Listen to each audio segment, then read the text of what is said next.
రాబోయే కాలమంతా మిల్లెట్స్ దేనని millet the best food chairman Srinivas అన్నారు. మాదాపూర్లో నేషనల్ మిల్లెట్ స్టార్టప్ సమ్మిట్ 2025ను ఆయన ప్రారంభించారు. ఈ కార్యక్రమానికి దేశవ్యాప్తంగా 18 రాష్ట్రాల నుంచి 120 మంది మిల్లెట్ వ్యాపారస్తులు హాజరయ్యారు. మిల్లెట్ వల్ల తమకు కలిగిన ప్రయోజనాలను పలువురు వివరించారు. ఈ కార్యక్రమానికి సంబంధించి millet innovation, machinery, marketing, food licence వంటి అంశాలపై 3 రోజుల పాటు సెషన్స్ నిర్వహిస్తున్నారు. తక్కువ ధరలో మెషిన్స్ తీసుకోవడం, మిల్లెట్ ఉత్పత్తులను మార్కెటింగ్ చేసేందుకు అనువైన మార్గాలను వివరించారు. ఒడిశాకు చెందిన జగన్నాథ్ మిల్లెట్ ఫుడ్స్ తయారు చేసిన మిల్లెట్ టీ, మిల్లెట్ వైన్ ప్రత్యేక ఆకర్షణగా నిలిచింది.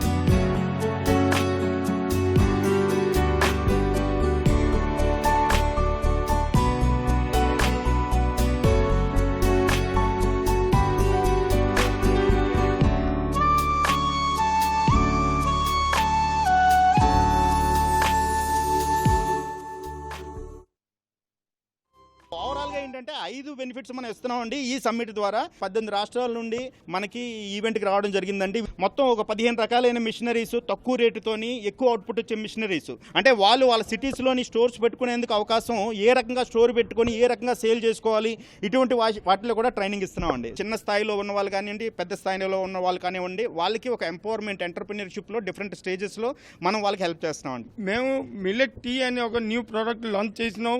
దానికి 2022లోని IIMR దగ్గర పోషక్ ఎనర్జీ అవార్డ్ నేషనల్ లెవెల్లోని దానికి రిసీవల్ చేసినాం.